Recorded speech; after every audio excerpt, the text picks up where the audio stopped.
have you ever wanted to extract files out of your PowerPoint presentation? Well, here's a little quick demonstration on one way of doing so. Some of the things that you might need, well, you'll need 7-zip, which is a zip and uncompressed zip file program. You'll also need, of course, the PowerPoint presentation that you've embedded your audio files in. And lastly, you'll just need patience.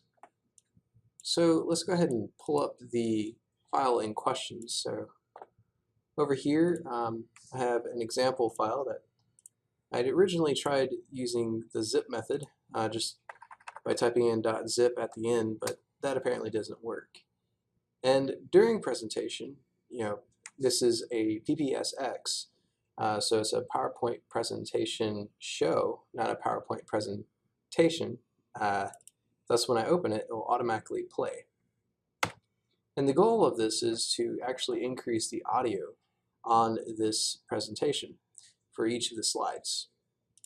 Well, obviously, you could possibly open up PowerPoint, and in opening PowerPoint, go to File, and then Open, and then hopefully find the presentation that you're looking for.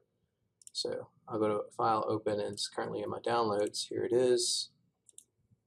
And now I can more or less work on it. But you can't extract out the audio files that are on this PowerPoint slide, or the next one, or the next one. So there's got to be some way that you can pull out the audio and work on it as necessary. So let me go ahead and move this over. And what we're going to do is we're going to go and use a program called 7-zip. And if needed, I'll provide the links on where you can get that. Just go to www.7zip.com. Let me pull that up.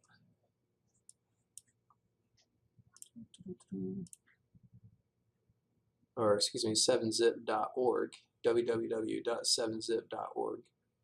And for me, I'm actually using the 7-zip 9.32 alpha. The reason why I'm using that is because it actually, I'm using a Windows 7 operating system, so you'll probably want to use, for your case, if you're using a 64-bit OS, you'll want to use this guy. How can you tell what kind of operating system you're working with? Well, let's go to the right-click on Computer, Properties, and Windows 7 Professional, and I have a 64-bit operating system under System Type. So that should more or less give you an idea. 7-zip is an open source program. It's free, so it's perfect for what we want to do. Now let me go back to that file that I tried opening inside of my presentation. So I have to dig for it, and again, just give me a second. Documents, downloads, and I have it somewhere in here. Let's see. Well, there's the installation. Should see it as GA. Type it in. There it is. Okay, so this is the file that I'm trying to locate. So all you have to do next is right-click on it, and then 7-zip should be an option as long as you have it already installed on your computer. If you don't see this in your context menu, then you need to uninstall 7-zip, reinstall it, and you should have this, at least the correct version of 7-zip for your operating system. You'll notice in the context menu, which is the right-click drop-down menu, if you're familiar with that. So after I see 7-zip, I should see more options. The one that I'm interested in working with is Open Archive. Click on that, and you'll notice that I have an archive of all the files in relation to this specific document. All I have to do now is just double-click on PowerPoint or PPT and double-click on Media. That brings me to all the different media-related items in this presentation. The ones that I'm interested in are the WAV files, or WAV files. These are the embedded audio files for this PowerPoint presentation. So you can select each individually as you please, but our goal is to put this somewhere on our computer to work on in the future using maybe Audacity, Audition, or some type of audio editing software, because we want to increase the audio or boost the audio, normalize it. So I'll right click and I'll choose copy to for one of my media files. You can do the same thing for all of them. Just click on one and then hold down shift, click the last item in the list, and that highlights all of them. Right click and choose copy to, and select a file location that you're familiar with. So we'll just browse somewhere on our desktop. I've already done this, but I'll do it again, and I'll choose the folder to edit, which is something I created already. So I created a folder prior to doing this, and it's going to copy to this location. If I click OK, which I've already done, and I'll just pull it up on my desktop, this is more or less the media that we need to work with. So once you're here, now you can work on the individual media using a program such as Audacity. And I already got a file in here. Let me go ahead and just start over. Now I'm not going to save the changes. And I'm going to open a free source program called Audacity. It's available for anyone to use, as long as you download it.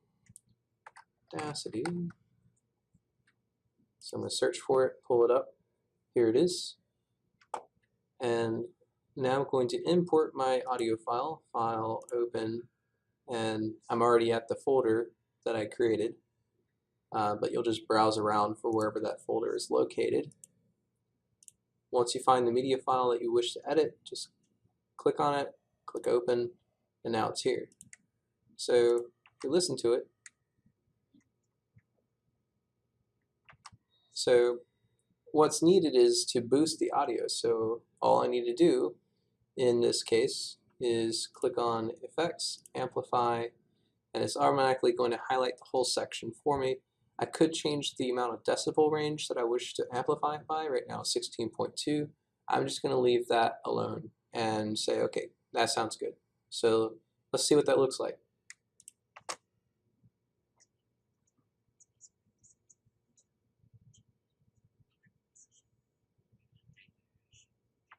Okay, so that sounds a lot better.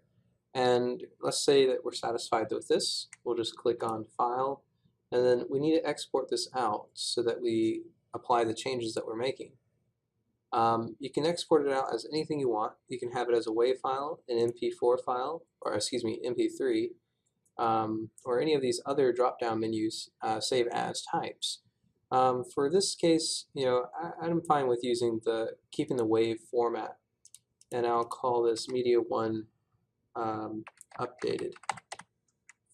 And it'll probably be a good idea to put it in the same folder that you have your other files so that you can keep it all together.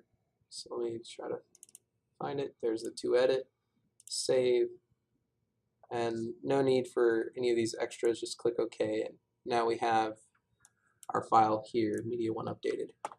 And once you're done, you want to pull back up that PowerPoint presentation, just like I showed you how to open it up earlier. And we'll need to remove this audio clip and replace it with, so just click on it, delete it, and you can easily drag and drop the audio file in there, but that's not really going to do what you want it to do.